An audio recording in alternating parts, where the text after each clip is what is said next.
In Indonesia tonight, threats of another eruption and tsunami after a wave of destruction this weekend killed hundreds. 2018, a year of seemingly back-to-back global natural disasters. Just named the fourth costliest year ever when calculating insured losses. In overall economic loss, $155 billion. From the record-setting wildfires in California, more than 22,000 homes destroyed, 100 people killed, to Hawaii's volcano, $1 billion in damage, to the strongest hurricane in 26 years. I'm Kerry Sanders. Hurricane Michael, 155-mile-per-hour winds making landfall in Mexico Beach. Now the new climate change report just released. 13 federal agencies ramping up urgent warnings of a severe threat to America's health and economy. And I have been enormously impressed by Pope Francis. We have got to ingrain moral principles into our economy.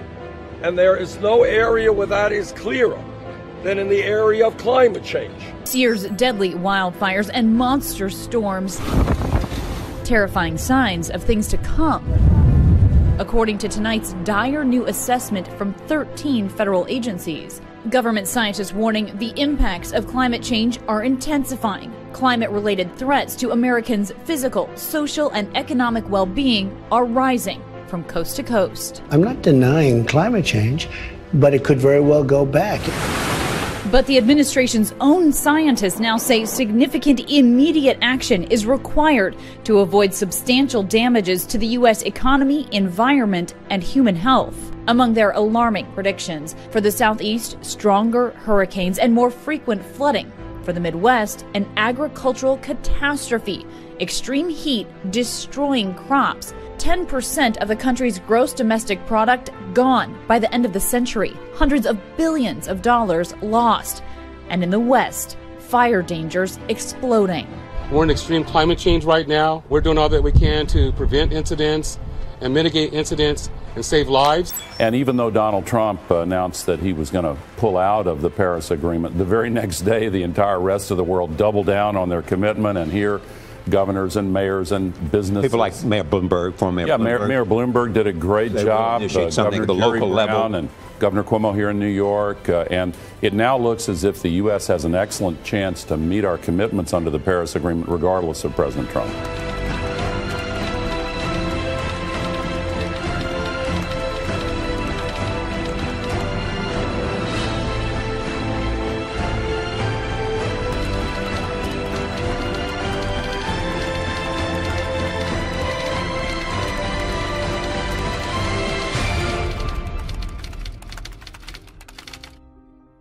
Forbes magazine, an American business magazine, asked the following: can the Pope's Vatican redesign our economy? What a question. Can the Pope's Vatican redesign the American economy? How does this relate to the mark of the beast? The beast is the papacy, as we've already discussed, and they tell us that their mark of authority is changing the Sabbath from Saturday to Sunday. And furthermore, the Bible says plainly that no man might buy or sell save he that had the mark, Revelation 13:17. Also, that as many as would not worship the image of the beast should be killed, Revelation 13:15. And here we have the Vatican waiting in the wings to redesign the American economy. Can it happen? Pope Francis on Thursday urged the downtrodden to change the world economic order. And I have been enormously impressed by Pope Francis. We're trying to do our best to create a moral economy. Let's put some pieces together here. In 2015, Pope Francis put together an encyclical called Laudato Si, which means praise be in English. The encyclical had to do with numerous things, particularly the climate, but furthermore the economy, and also Sunday as part of the solution to fix the climate issue. These issues were layered throughout the encyclical. From Pope Francis's climate encyclical, we read the following, quote, "On Sunday, our participation in the Eucharist has special importance. Sunday, like the Jewish Sabbath, is meant to be a day which heals our relationship with God, with ourselves, with others, and with the world, and motivates us to greater concern for nature and the poor." Laudato Si, page 237. Sunday, he says, motivates us for a greater concern for nature and the poor. The Vatican seems to concern itself with the poor, and that's what this is probably about, controlling the economy. As this article talks about, when addressing the European Union, the bishops expressed their support for a sustainable financial system in Europe and the church. Just as Emmanuel Macron. Recently, Macron was asking the bishops for wisdom. And what is the wisdom they are offering? The bishops recently published a paper called Shaping the Future of Work. And this article said, quote, "We therefore remain strongly committed to its objective of reintegrating the Sunday as a synchronized day of rest in European law," page 22. The goal is obvious, and they've stated their goal plainly. So Macron and the European Union need wisdom. It further states on the same page, quote, "Reinstating Sunday as a weekly day of rest in a revised European Working Time Directive will therefore prove that the EU is more than just a union of economic interest," page 22. And there's that word economy again. Yep, the mark of papal authority, Sunday, seems to have a lot to do with future law respecting buying and selling. It's coming. No man might buy or sell except that he has the mark. The document is 40 pages long and it has 17 policy recommendations for the future of work at the end of the document, one of which is Sunday laws. Quote, "Reintegrate Sunday protection into EU law, whereas EU citizens are increasingly faced with work on public holidays and Sundays. We recommend that the EU protect Sunday in a revised Working Time Directive as a collective day of rest," page 34. Furthermore, recently we read the following. The Pope tells participants a human-centric economy is a moral imperative as 48th World Economic Forum annual meeting gets underway. Notice it's a human-centered economy. It surely won't be God-centered. But furthermore, consider the following. Revelation 13, 17, and 18 says that no man might buy or sell save he that had the mark or the name of the beast or the number of his name. Here's wisdom. Let him that hath understanding count the number of the beast, for it is the number of a man. The word "a" is an added word in the text. It should read the number of man or the number of humanity. And that is exactly what this has to do with. No human will be able to buy or sell if they refuse the mark, name, or number of the beast, which all, according to the verse, are the same thing. Name represents character, and the number is 666, which is the number of humanity without God. 777 is the name or character and also the day of worship for God's people. The sevens in the forehead symbolize the mark of God's rest, while 666 indicates the lack of rest and the missing rest day.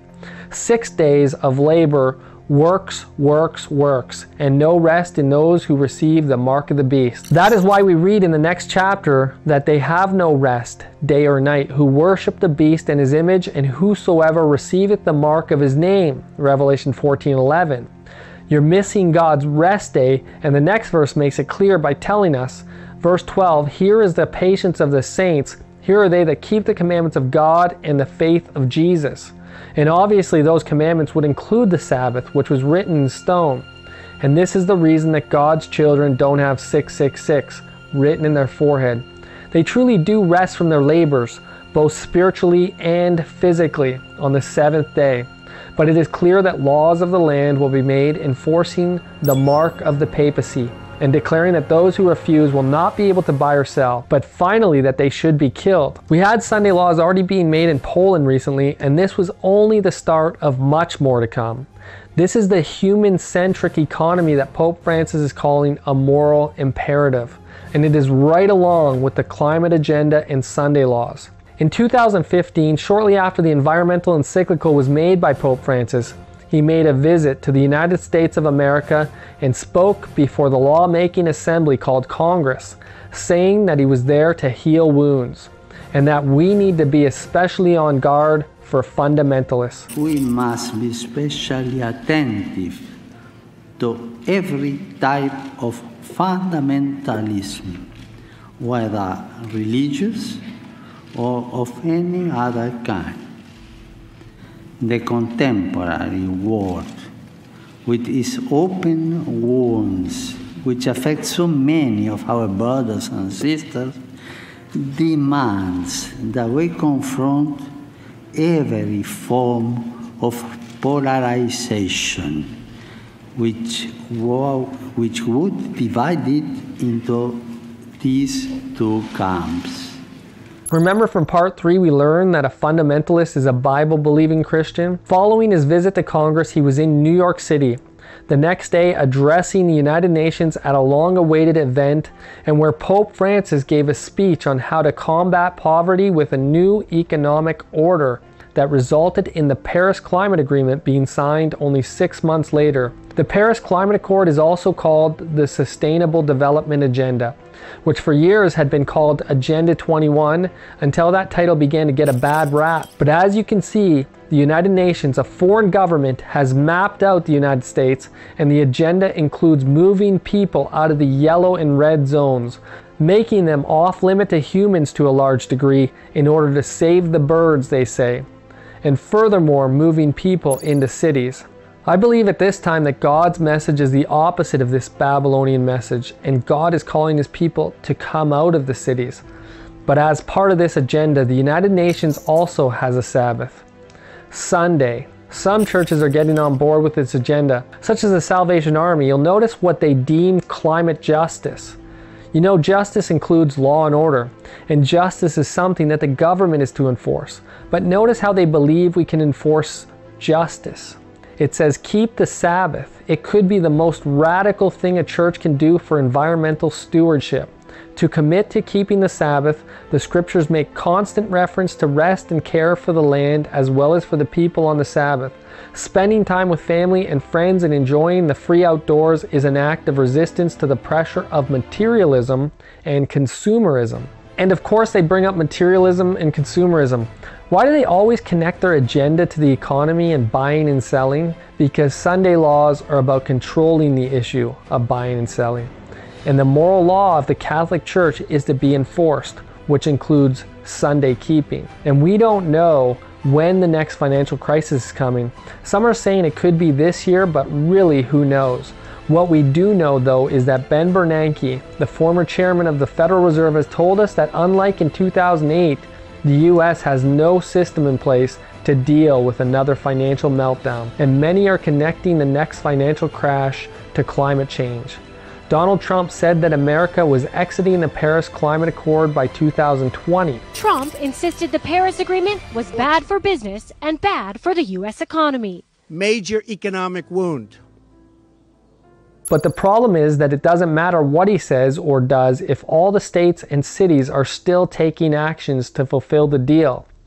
And even though Donald Trump announced that he was going to pull out of the Paris Agreement, the very next day the entire rest of the world doubled down on their commitment, and here governors and mayors and businesses. People like Mayor Bloomberg, former Mayor Bloomberg. Mayor Bloomberg did a great job. Something at the local level. And Governor Cuomo here in New York, and it now looks as if the U.S. has an excellent chance to meet our commitments under the Paris Agreement regardless of President Trump. In a statement, Obama said, even in the absence of American leadership, even as this administration joins a small handful of nations that reject the future, I'm confident that our states, cities, and businesses will step up and do even more to lead the way.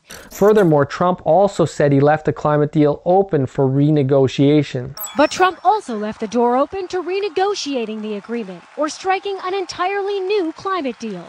We'll sit down with the Democrats and all of the people that represent either the Paris Accord or something that we can do that's much better than the Paris Accord. Yet him even saying that they are out of the Paris climate deal seems only to infuriate more action by mayors and governors. And certainly some of the science doesn't seem very reliable on the issue. And it is even believed by many that many of these disasters are intentionally made in order to bring about the agenda. However, the expense of these disasters is devastating the economy, and it isn't something Trump is going to overlook. In Northern California, the Camp Fire has grown even more deadly. The Carr Fire near Redding, now 20,000 acres. And near Yosemite, the Ferguson Fire charring more than 43,000 acres. Parts of that park still closed. Down in Southern California, two major wildfires, the Hill Fire and the Woolsey Fire, just miles from one another. Based on where we're going with temperatures because of increasing greenhouse gases, we're going to have drier and drier summers. I can't see the situation getting better. If anything, it's going to get worse. So Floods, hurricanes, and wildfires cost the world nearly $85 billion in 2018, according to a study by the charity Christian Aid. Hurricane Florence tops the list of most expensive weather events at $17 billion. Hurricane Michael came in second with $15 billion in damages, and California's Camp Fire cost about $10 billion. Insisting his decision was driven by economic factors rather than his view of global warming. This agreement is less about the climate. Insisting his decision was driven by economic factors rather than his view of global warming. This agreement is less about the climate and more about other countries gaining a financial advantage. He may be denying it now, but the continued disasters and the effects on the economy may eventually be a catalyst to Trump changing his mind on the issue. Remember, nothing he says can be done until 2020, and even then the states can still revolt and fulfill the deal. Perhaps he might even maintain his course on this issue. It doesn't matter either way. And even though Donald Trump announced that he was going to pull out of the Paris Agreement, the very next day the entire rest of the world doubled down on their commitment. Nancy Pelosi has said that Trump dishonored God by walking away from the Paris Accord.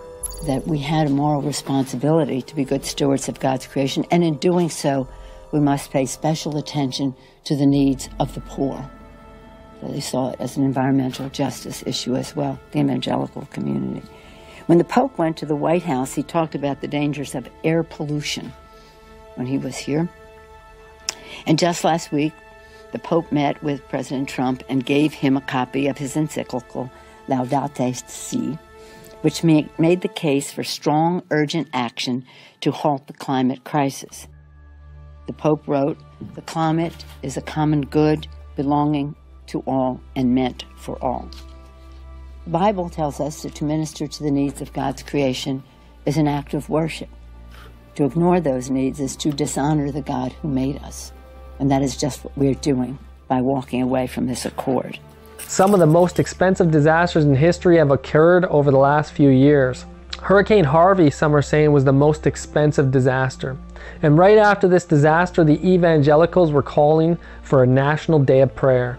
These advisors asked Trump, and Trump signed an executive order making that Sunday a national day of prayer. We're going to be signing a day of prayer, and that'll be on Sunday. It'll be a very special day, and I don't know when this was done last, but it's been a long time ago. Is that a correct statement? It's been a long time ago. So this is going to follow.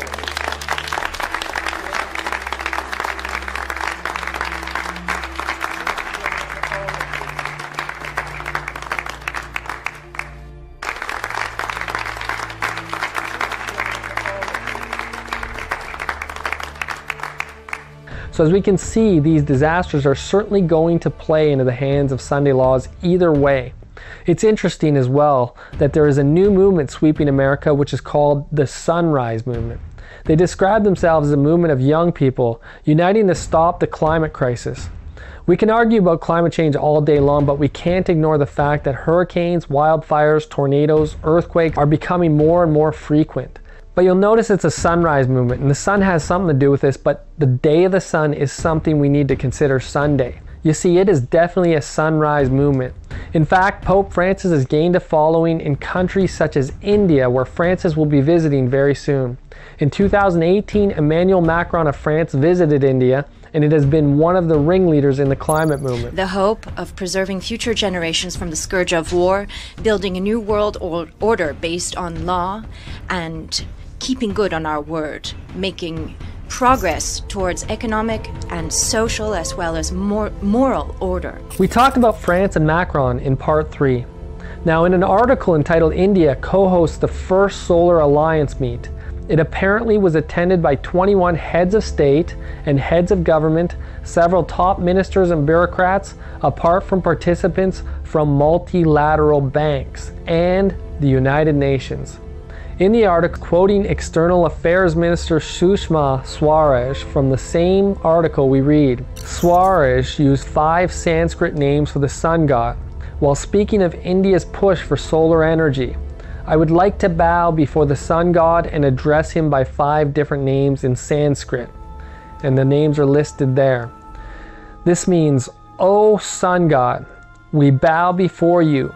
You illuminate the external and the internal world, and you are the best to be adored and worshipped.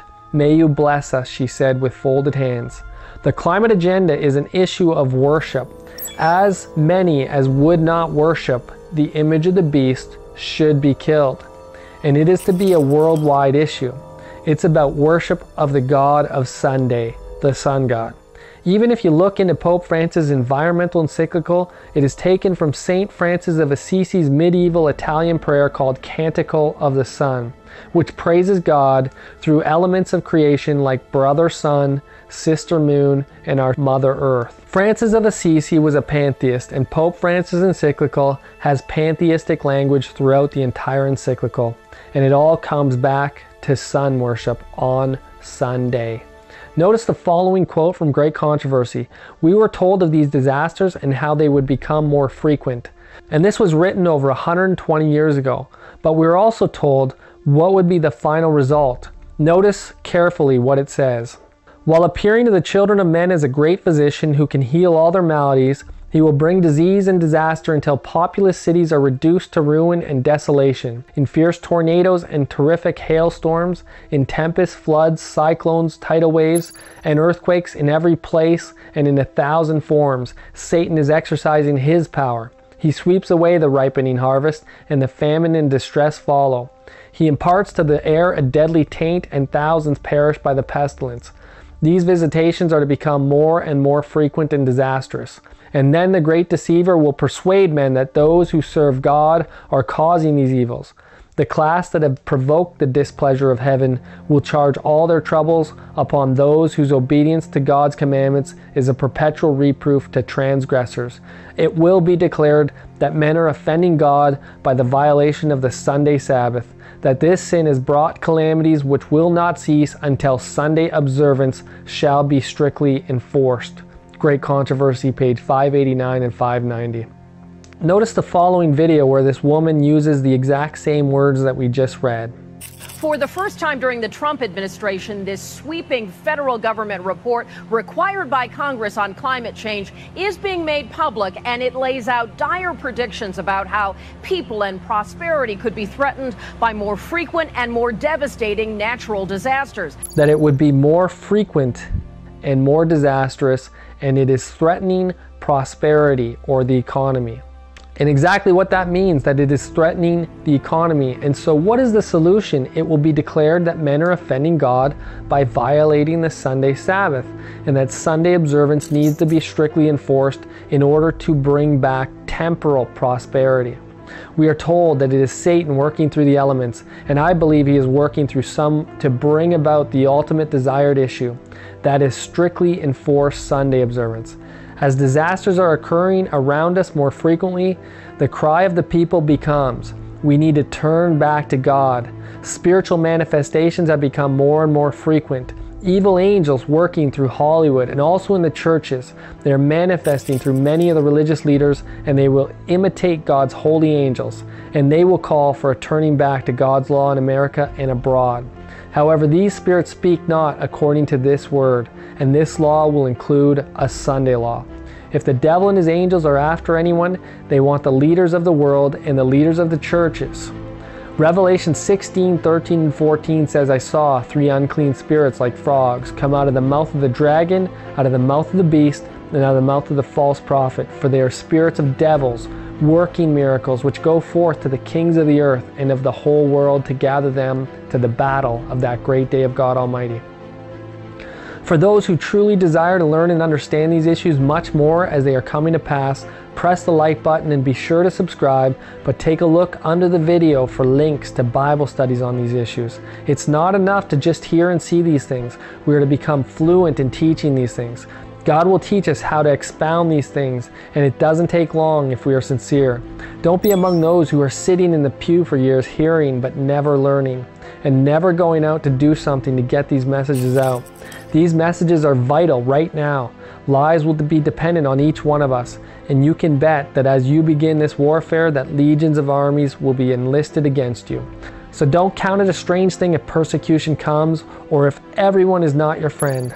Press on without complaining, trusting and allowing your faith to increase and recognizing that Jesus told you all these things before they come to pass. If the world hated him, it will surely hate you, but don't be discouraged. Time is shorter than it ever was. The final warning is being given and time is running out. Please be sure to like, subscribe, and share these messages far and wide. All right, well, we begin this morning with a new and disturbing report on the effects of global climate change. A long-awaited report called the National Climate Assessment was released Friday. It paints a dire picture, warning that the Earth's climate is changing rapidly, primarily due to human activity.